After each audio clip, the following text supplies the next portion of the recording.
పశ్చిమ బెంగాల్ రాజకీయాలు మలుపుల మీద మలుపులు తిరుగుతూ ఉన్నాయి. ఇప్పటికే తృణమూల్ కాంగ్రెస్ నుంచి 58 మంది ఎమ్మెల్యేలు పక్కకు వెళ్ళిపోయారు, వేరు కుంపడి పెట్టారు. అలాగే 20 మంది తృణమూల్ కాంగ్రెస్ ఎంపీలు నేషనలిస్ట్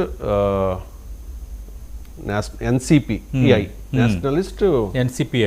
ఎన్సిపిఐలో జాయిన్ అయ్యారు, విలీనం చేసేశారు తమ వర్గాన్ని.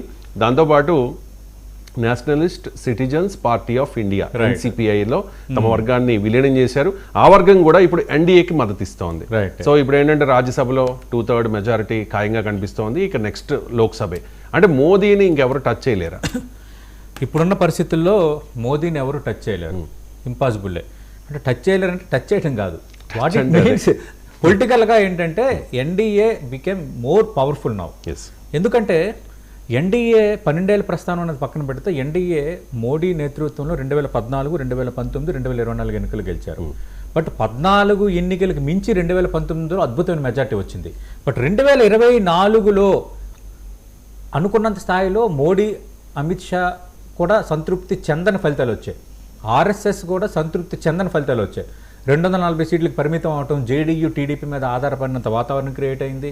రాజ్యసభలో కూడా కొంత క్వశ్చన్ మార్క్ వచ్చిన నేపథ్యంలో కొన్ని బిల్లులు, కొన్ని సవరణలు వాళ్ళు చేసుకోలేనంత రాజకీయ దైన్య పరిస్థితి భారతీయ జనతా పార్టీకి, ఎన్డీఏకి ఎదురైపోయింది.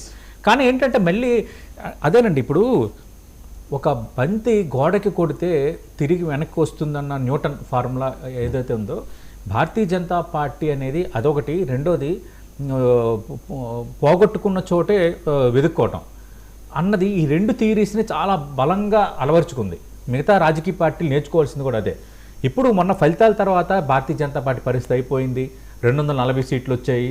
ఇప్పుడు జేడీయూ ఎలా అయినా, టీడీపీ అలా అయినా ఇంకా గవర్నమెంట్లో పడిపోతాయి అన్న చర్చ కొంత బయలుదేరింది. కానీ ఆ తర్వాత ఏం జరిగింది, తర్వాత జరుగుతున్న పరిణామాల క్రమంలో సరే ఇప్పుడు తమిళనాడులో ఫలితం వైరుధ్యంగా రావచ్చు, తర్వాత కేరళలో వాళ్ళకి స్టేక్ రాకపోవచ్చు, కానీ మిగతా రాష్ట్రాలను మళ్ళీ వశపరుచుకున్న వాతావరణం క్రియేట్ అయింది కదా.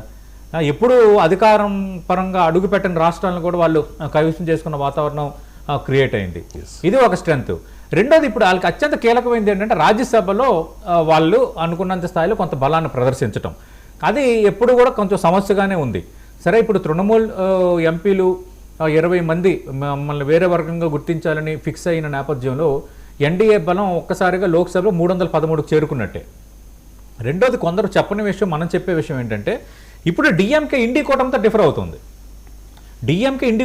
అవుతుంది. ఇండి కూటమిలో ఉన్నన్ని రోజులు డిఎంకే అధినేత స్టాలిన్ భారతీయ జనతా పార్టీ సర్ మీద కానీ, నియోజకవర్గాల పునర్విభజనపై కానీ, తర్వాత ఈ త్రిభాష విధానం మధ్యలో తీసుకొచ్చిన త్రిభాష విధానంపై కానీ ఒంటి కాల్పై లేచారు చాలా అగ్రెసివ్గా. కానీ ఇప్పుడు స్టాలిన్ ఏమీ అనలేని పరిస్థితిలో ఉన్నాడు. ఎందుకంటే ఇండియా ఎగ్నెస్ట్గా ఉన్నాడు. ఇండి కూటమిలో అంటే కాంగ్రెస్ ఏతర కూటమి మనం అందరం ఏర్పరచుకోవాలంటే ఎవరు రెస్పాండ్ అవ్వలేదు.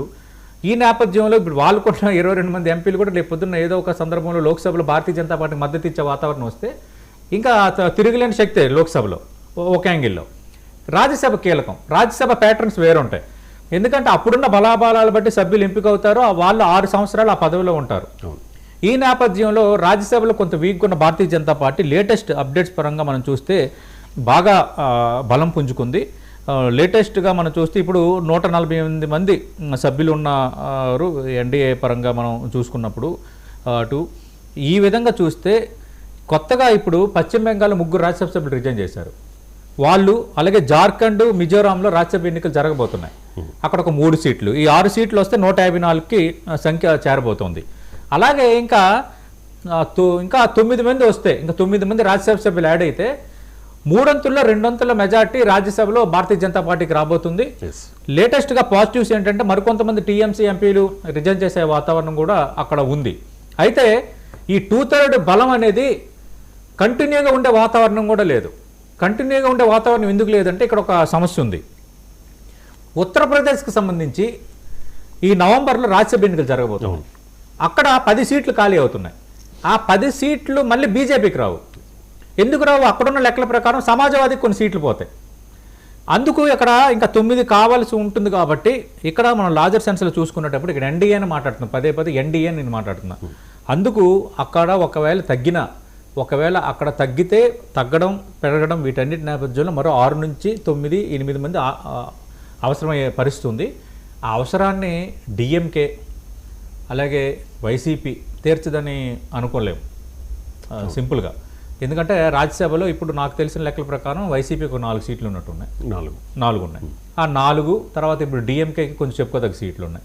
అవి ఏదో ఒక రాజ్యాంగ సవరణ ఇది ఇష్యూ వచ్చేటప్పుడు ఇండియా కూటమికి వ్యతిరేకంగా ఉంటున్నప్పుడు డిఎంకే మద్దతు తెలపదని గ్యారంటీ ఏంటి అంటే అంత సమస్య రాకపోవచ్చు. వైసీపీ ఎప్పుడు బీజేపీకి మద్దతు అంత సమస్య రాకపోవచ్చు. రెండోది ఏంటంటే ఇక్కడ ఇప్పుడు లోక్సభలోని ముజవాని ఓటుతో గెలవటం కానీ బిల్లులు పాస్ చేయటం విషయంలో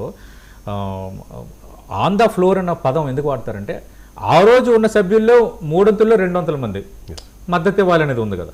అలాంటప్పుడు కొందరు సభ్యులు హాజరు కాలేదనుకోండి, హాజరైన సవరణ అంటే ఏ విధంగా చూసుకున్నా భారతీయ జనతా పార్టీకి ఇక రాజ్యసభలో కొంత బలం వచ్చినట్టే. రాజ్యాంగ సవరణ సంబంధించి వీగిపోవచ్చు. వాళ్ళు ఇంకా పెండింగ్లో ఉన్న అంశాలు ఏవైతే ఉన్నాయో పెండింగ్లో ఉన్న బిల్లులు మాత్రం చాలా ఈజీగా పాస్ చేసుకునే వాతావరణం క్రియేట్ అయింది. అందుకే ఇక ఇప్పుడున్న పరిస్థితుల్లో మోడీని టచ్ చేయలేరు దాదాపు ఒక 3 సంవత్సరాల వరకు. తృణమూల్ కాంగ్రెస్ లో ఎంత పెద్ద సంక్షోభం వెనుక ఎవరున్నారు అనేది దేశ ప్రజలందరికీ తెలుసు. భారతీయ